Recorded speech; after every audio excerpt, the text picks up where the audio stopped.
transfers no adeɛ baako a ma promise Barcelona fans ne sɛ mɛyɛ ne sɛ de bia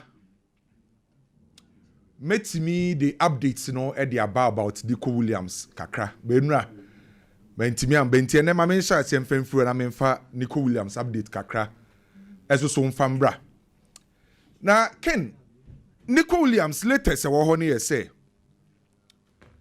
afedie team e friend say Bilbao omenya confirmation no. Okay, Kwame, Messian Bosso, Mama Messian Bosso. Mesomon Chakona, Yentua, a Yejumadian Suna. Okay. Okay, Kwame, to us, Mammy. Latest near say, after the Bilbao for any confirmation from Felix Tenta. Felix Tenta no ye agent, Edman Nico Williams no. Papana kwa who Bilbao for penny for. Na okohu omono. Or the atu menim say afedie abranti e friend say Nico Williams. Say on be control mo say bobuku no. On person new season obeto aso. Na ni nyina no mbusa say team be na Nico Williams say o pese okobo. Eno de ye say Nico Williams agent Felix Tenta an kan kire Bilbao for no. By the Nico Williams agent aka kire Bilbao for enen ye say boy ne say afedie next season no on pese obesi akan ebiem ediama Barcelona for no na omom ye close to Nico Williams anom ni Nico Williams edi nkomo ana nkomo na ba beto abonten anom busa Nico Williams say Sankes kapa na nka opede are na wontina Bilbao na wonko bayan.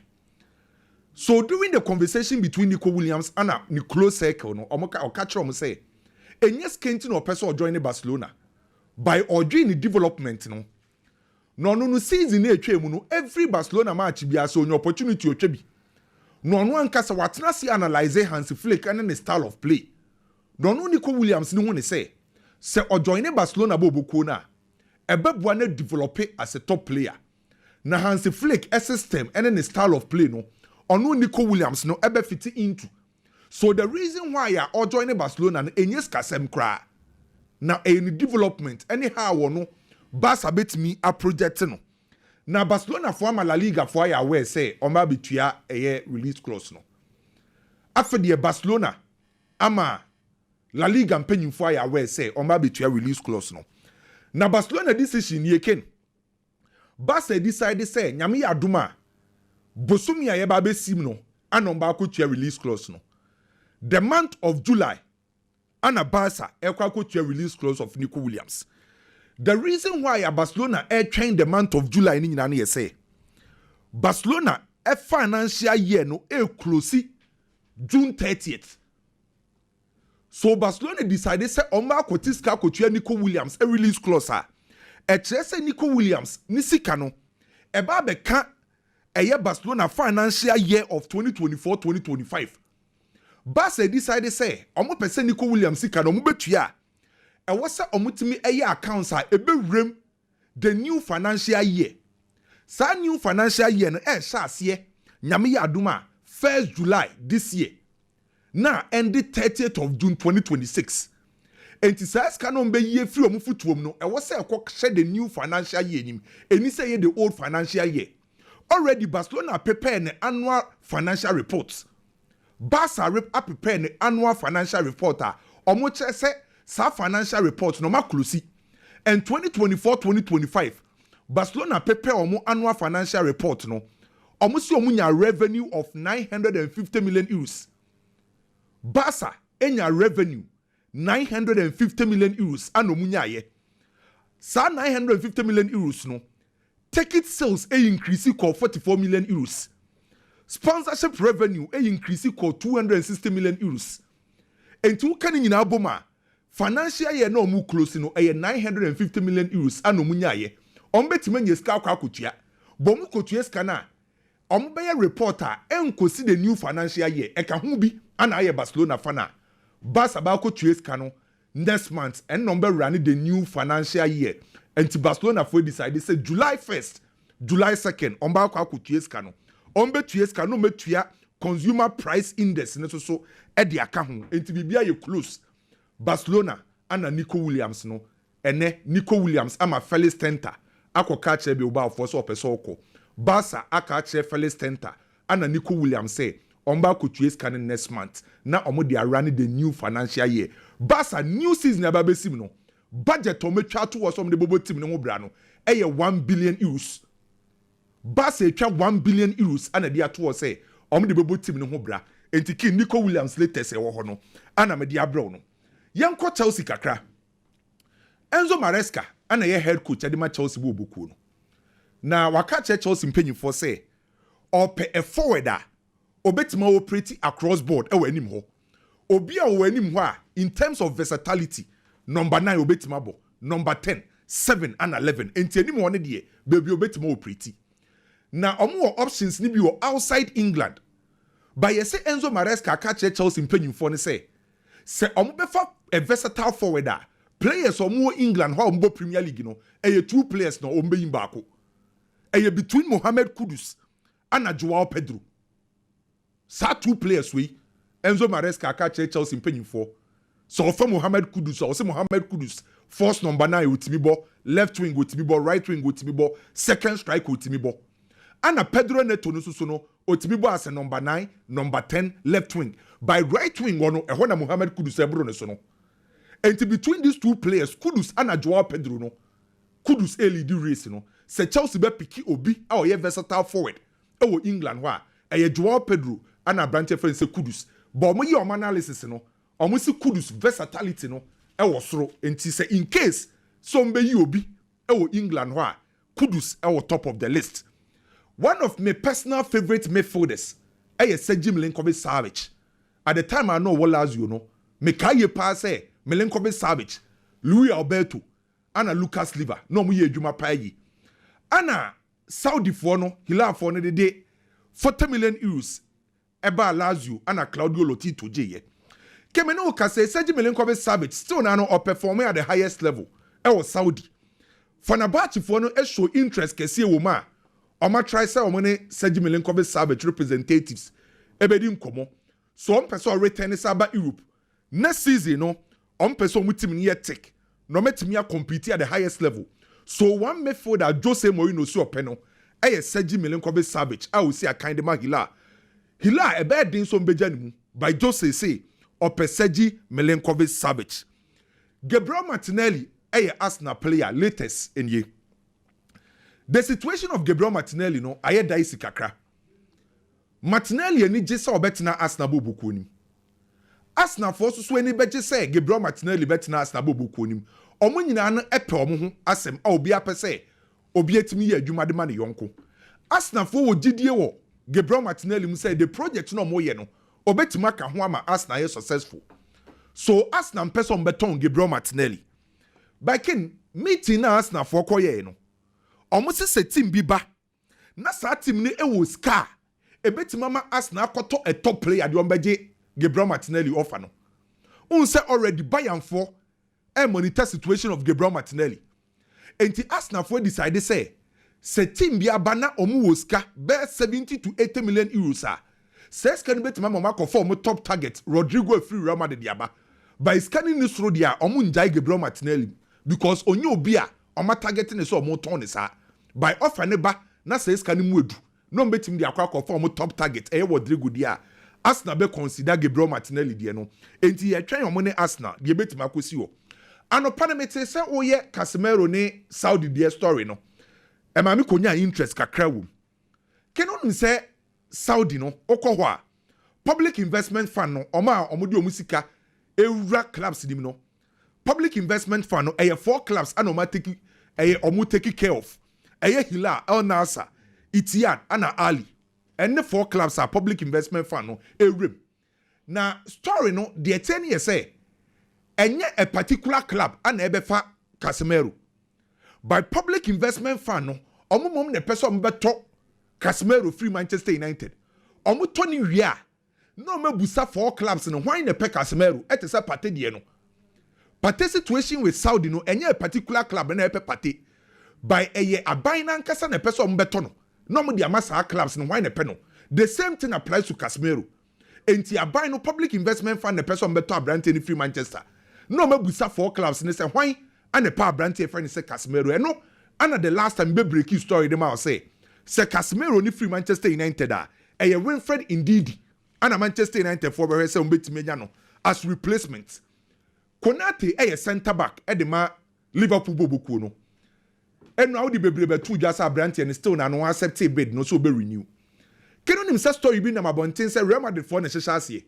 say men renew ye do be ba no aba free abegi sign no bonus ken ena wie say yes ye Real Madrid na hyehyɛ ase o na Luis Campos a ono ne ye football advisor edema PhD no ono na eda da brantie no enti say de dan kofo trim say as Real Madrid for na pese boy no renew no say ye PhD for na hyehyɛ ase enti PhD for na catch brantie ne say o de e ma ne renew no be giska puduo no no nkwan fanhye ne ho no be sia kan wo Paris fama PhD Real Madrid for e wo interest wom benyo mo na hyehyɛ ase report ne kire say e ye PhD for na Yildiz akraketo na say or perform very well with Juventus no teams naba Arsenal e wo ho Chelsea wo ho Juventus for say Yildiz no take ni akra no o de 100 million euros back from Monton no 100 million euros o de back from Monton no Chelsea show interest Arsenal show interest na Rodrygo di Paul ni situation no Atletico Madrid for so beton na de woman ye say AC Milan for so de ho agim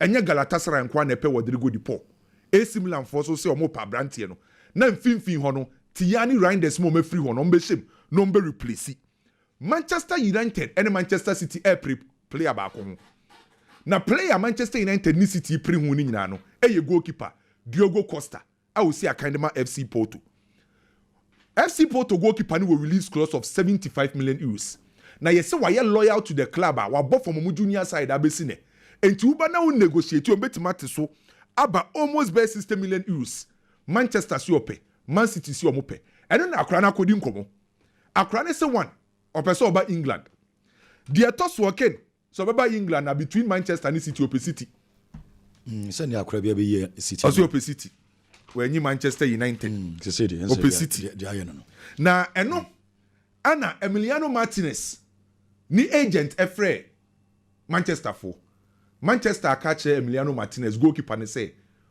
omunya abotre kakra bi no mun sorte Brian Mbeumo deal no omu hwie a omu ni goalkeeper ne ba be hwie na omo Onana den so Onana ne so media nu mu amana ko okoyin so obi ama so fa na Monaco fu aba Onana obetia se so be Monaco ana wonti ase ne so be second choice anu aye second choice okay enti Emiliano Martinez agent no Manchester United for say omu ntwen kakra bi na eno no nso so aka che Manchester for ne say se omu cha so a omu wo option fufuro well Emi Martinez there others say we ya de no to koto am ho na hey Debbie me pa cho Mr. Onidi mu a Argentina for you know ordinary this is afi bia nso na nya best goalkeeper we ase na say country na okodi ye no or the national team na je or the national team na on the best onye the best oyade okay oyade but levels ho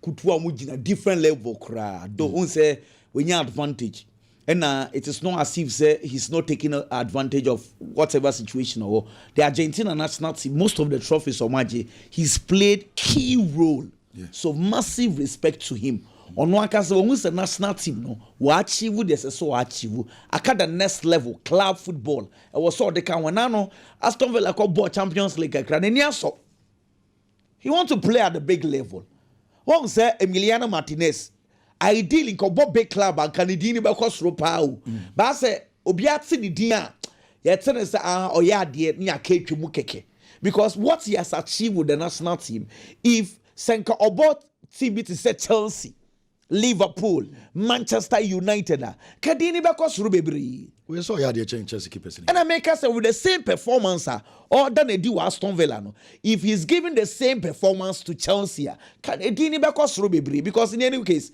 Robert Sanchez Philip Joggins and Mono Nam Chelsea they are not better goalkeeper than this guy Onana onye better goalkeeper chain Emiliano Martinez most of the teams you know and yes Miami team Manchester City say yes Pep Guardiola or Pep goalkeeper the ball to for more or be prayer e ba say enchi bola Emi is a better goalkeeper Me patch what you say. In Tennessee, I agree. Say goalkeeper ni die. Or yeah, the chen goalkeepers ni bebre. Okay. Asamu. Na men to amen some no so na. Okay. Men fa bi so nka ho fam bra. Ken the tie say some of the stories be ho and the clubs ni bi omo ya de bi sometimes I don't get it. Arsenal could see Martinelli 80 million. But the same Arsenal say Rodrygo go as a Madrid for 90 million and the body. Yes. Some of the deals sometimes it's funny. Arsenal say, oh, Emi, we don't, sorry, Gabriel Martinelli, we don't want to sell him. But if a club wants him, you bet 80 million. But the same way, Real Madrid for 90 million for Rodrygo Goes. I was on the body. Rodrygo Goes is a better player than Gabriel Martinelli. He's been and played at the highest level in the Champions League than Martinelli. Oh, you're way better. It's in the valuation, in case I say Gabriel, you bear 40 million euros. Me, share Arsenal. I was a supporter, no. They need to start putting pressure on their people. Liverpool at J-League. Wakoto Milos Kekes send a left back on Robert Sanchez Robertson ye Chimicas ye Wakoto Milos Kekes abesha ho. Trent Alexander-Arnold ko wafre Jeremy Frimpong abesha ho. Wakoto flowing vet say Sahana Maten na shobo slide on opedie nemum sometimes the opponents go go ekyire a ohia a technician into Wakoto 130 million euros wakofa player for abesha flowing vet di abesha ho. Also say wa pause. So on your opportunity be one about could be before more try. They upgrade. Look at what Manchester City is doing. Into Arsenal, I would say can toss me answer. Cause by this time, we know Bonko when say, oh, Arsenal are cut back who are Tommy, you know, they are searching for the third player. Then you see, say the team is getting serious.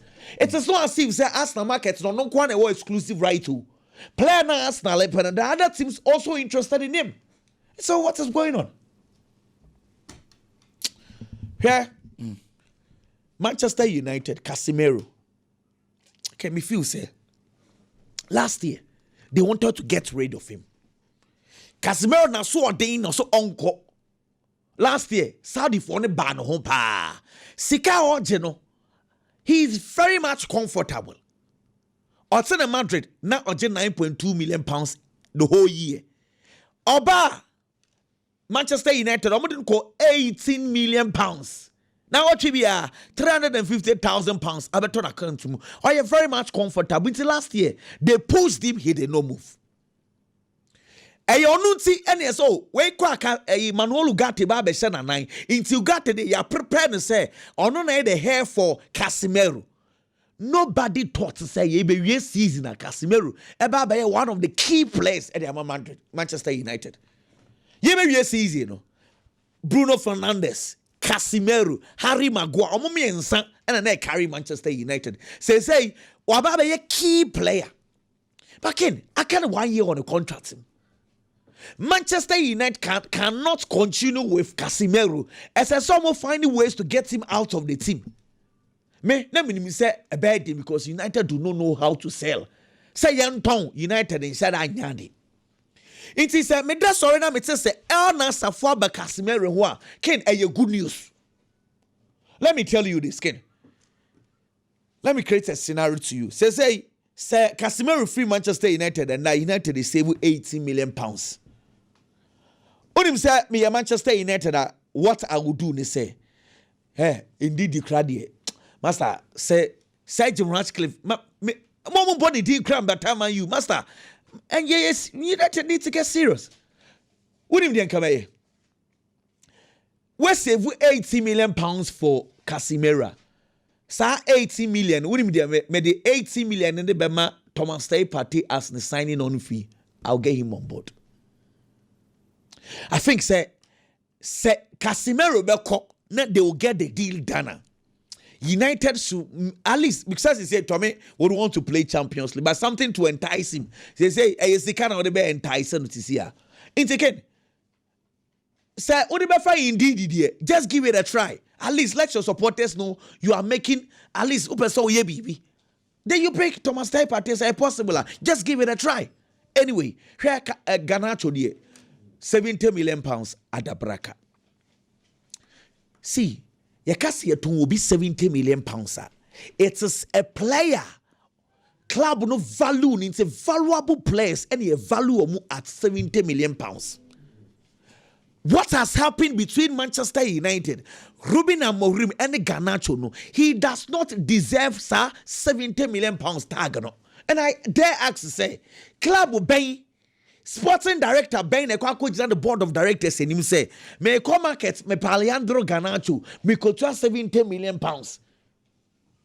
It will be difficult for you. See, maybe a Garnacho Ababe Juno. I think what Manchester United should start doing is say, wait, or you're young, 20 years. What on at a reasonable price. Now the sell on clause, because no club will pay cash down 70 million. It will not happen, and it does not happen. Nico Williams. Ken, baby, Nico Williams deal in it, a emotional game.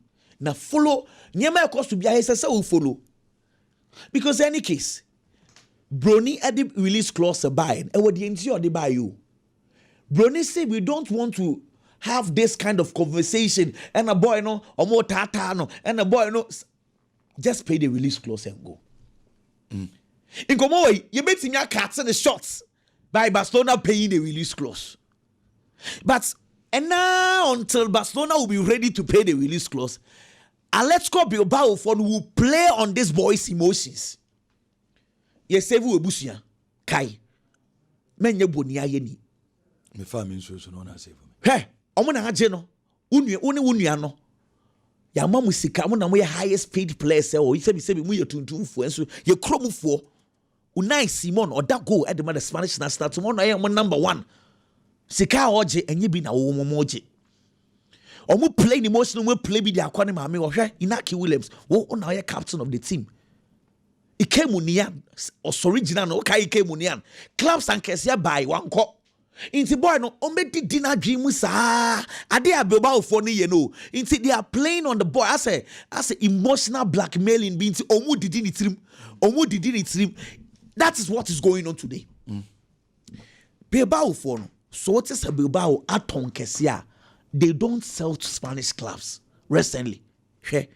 First 4 players are what ton wajisika Kesia, but key players kept Okohin, Chelsea. Okay. Laporte Okohin, City. Javi Martinez Okohin, Bayern. Nabasa Pepao, who's one to Amabasa. And Herrera Okohin, Manchester United.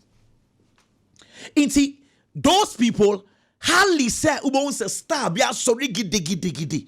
No one told their man Spanish club. This guy is going to set a record because the last time and I talk Karanka at 97, 98 recent times it does not happen. In Takrano, I said emotionally ombe breaky boy in it down. And that is why I expect Barcelona to quickly wait and yet back and forth. In this case, Maria Beden, Maria Ta, Mameno, Ghanaians, Amakwatana Cruz, so Kruna Jemo first was a crooning na Omunsiomo from family in Yagro, Williams family. No, I can't do stage so last season and a soko, Omonana Kamatana. This season of Pesoko. Dear supporters in a year, near my Ecoso Belbao. Oma Criti hate. Yeah. Already the boy. Yeah. Ne brother na captain. Kwambe no mbefa so mbetimi ama Nico beko ama family no enyo masumdwe. It's difficult. You see some of these things and then there was say edru enwumre bia Inaki Williams no wekosia omo ultras no. Wekosia unse some you start working from the supporters front. So Ben supporters na. Exactly. No, you need to get close to them, explain to them. Sometimes you give them money. But what I say, leadership will not see us. They start convincing the people. Oh, now then, Kylian Mbappe refugee see.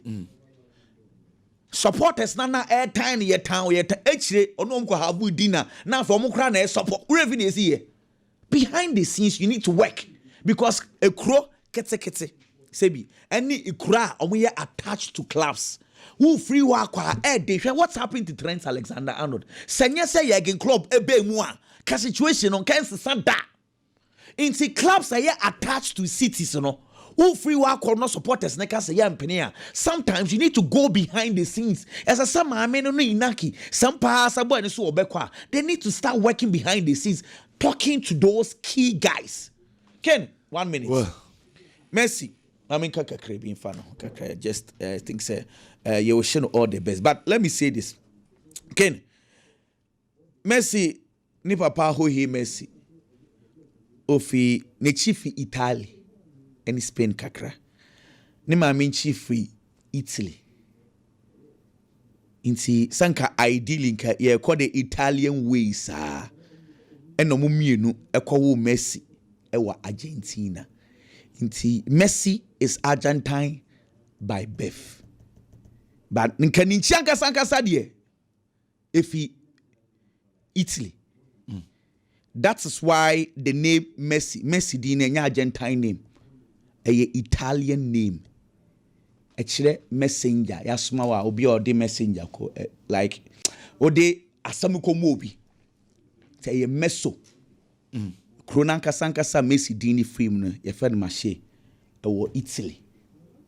Inti Messi dino enya Argentine name. A Italian name actually meso and a messenger. What I say? Inti Messi din Lionel ne the send papa say Lionel Richie or the 20 Lionel. Meso it's an answer Messi if you want to say it in, but Dina Kasanka say Meso by Messi. It's a Lionel Messi Cucitini and yani mami din and no more to tono. We say happy birthday to him, but Messi Anka Sanka Sainchi any Nidino a Italian city. Aye, fair Masha. In fact, Masha, I want to Ascoli. So Kai Football Club, Ascoli. Yeah. Exactly. As a messenger. So Messi and 38 years, we are tracing him. Delivery boy. Okay. Oh, David. David. Marco Fabian. Delivery boy. Okay. David. Big uncle. Kid, my man here from Manchester United. There are growing reports from Italy, Juventus prepare a bid for player friend Jadon Sancho. Now bid no more prepare no. Omo the players mienu ebeka ho.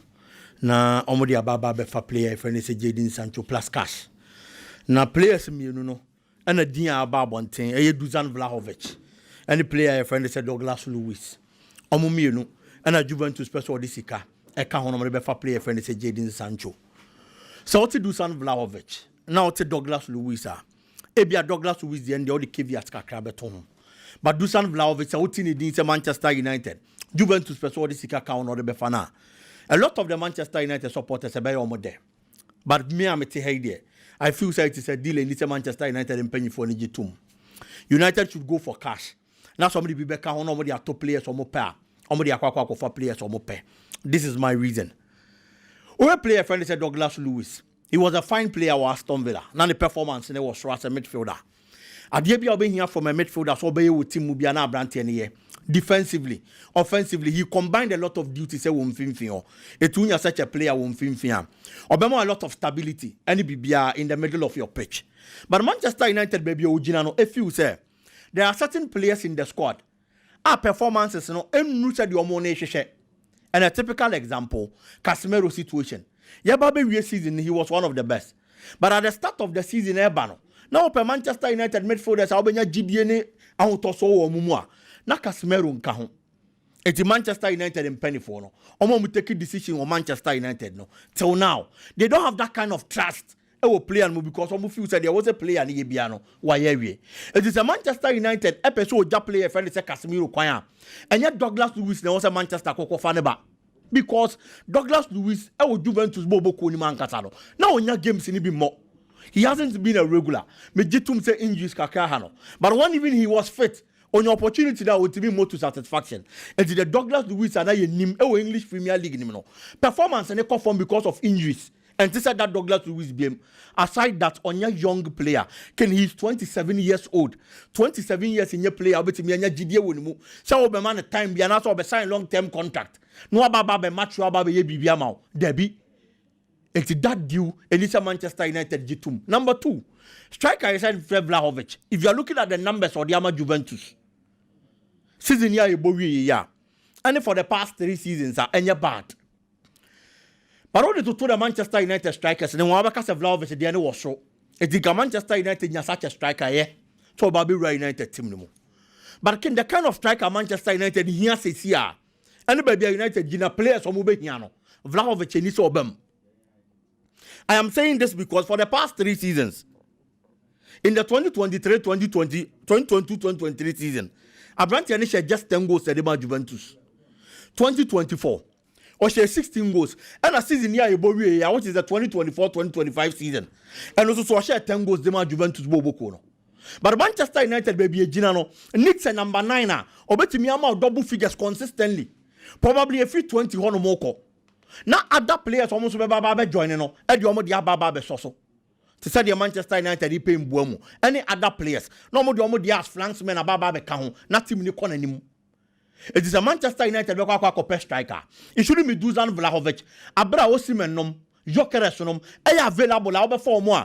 How much consistently, moment numbers was through. And these are my reasons in here. Before say this shouldn't be a deal. Was a Manchester United Bobokono, Ejitum. So I'm about to have a friend said Jadin Sancho. Omunje cash no. Now Manchester United them the preferred players. No more first can be in Kahon Konkotomo. Ken Chelsea strengthened a lot of departments in their squad. Yawaha. And Chelsea decided to go for Liam Delap because the kind of numbers are. Player friend said Jackson. And the match Chelsea Bobokono. And you're encouraging us at number 9, looking at chances of Mokiti the Mano. It's on the Delapaba. Or Baba any dear, season near Baba Remy. Yeah, aware, such Chelsea are top player friend said William Estevayo. Are probably on Baba join the Chelsea Bobo Kono. Yeah, aware, such Chelsea go through Dim Comos or Jamie Gattens. About the left flank. No, so Baba General was a kind of match Chelsea Bobo Kono. It's the department are season near Bowie and Chelsea falling short. No. Chelsea try as much as possible. Some will feel out to Kuno and so we team them a yepa. But there is one position I feel that Chelsea loses sight on. And I was at Chelsea are drained and then attention shall see a battle. That is the central defense position. Chelsea's central defense position and why Monebo. Season year Bowie and Levi Cowell. Trevor Chalobah. These were the constant players and most of the games are no more bono. Omona Legina our central defenders at the match Chelsea. It was season anymore. And not anymore hasn't been bad. But baby, a Chelsea person omokono. You are always going to need a commander or central defense or betting Yabua. Now organize the backline at the amount. Chelsea commander were actually honum. Rhys James. He is the captain of the side. But he's a player availability here, Hano. Aside and he plays far on the flank. It is so be Benjamin Finfi no be commanding Washington Quadano. Chelsea needs to add any be actually. But other top clubs no more Europe. A season I bochem any previous seasons. Omo bomb modern power. Or Philip position be area actually honomo. Or make sure so be a commander be control backline at the amano. And yes, sir, the goalkeeper be exposed. If you are talking about team friend Paris Saint-Germain this year, there was one player who has been Marquinhos consistently or actually honom. And the team friend Paris Saint-Germain organize controlling the backline the PSG Bobo Kono. Barcelona season I bochem win. One of the players in Barcelona team winning the Spanish La Liga was Inigo Martinez. Or Sevilla has that experienced figure. Any commander, I will actually one of them Barcelona Bobo Kona. Or team control Quadan any other players, I will actually coupled with good performance. And so the Maomo. Oko Liverpool, why not shake Crampon Uwenya Van Dijk? I will Liverpool at Chihonum. I'll control the other players as a commander. Adema Liverpool Bobo Kono. When Manchester City in their heydays, Nanyama Kon Kaidema Pep Guardiola, you are going to get Ruben Diaz. Manchester United this season can at least now when Harry Maguire control the back line. And Manchester United Bobo Kono. It is a Chelsea. I am not going to competing well. And so domestic competitions and the Champions League no more. We shouldn't forget that this season Chelsea won the Champions League. Uncle Conference League, relatively and only a difficult competition than the Conference League, and also upgrading every department of your team.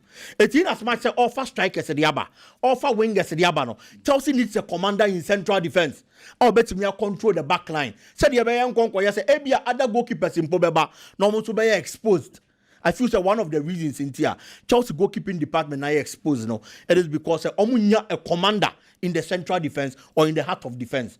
And the coach, or reinforcing other positions, or managing alcohol. So, person GEPL person or Champions League and also compete here and then Levi Cowell and the Trevor Chalobah and the idea say Jumana with all more dear no meet with these two when you respectable position they said Yomunya ya no magic trophy bang Premier League in the bedding Champions League bedding and instead of my teams no more Champions League no any more performance any more mujina and so the maumo I was told to be centrally why fed Eddie Amako I didn't say why he hasn't been bad but over Dinambo instead of me can say they are good central defenders but looking at baby a Chelsea person or corner yeah okay omuntimi moa it's just over you film crowd but you get someone who is there omuntimi understand no normal build that kind of thing so no ni obiema they can take over but for now where Chelsea wants to get to obey a central defender or serve as a commander no control the back line no and so they are Chelsea well me that say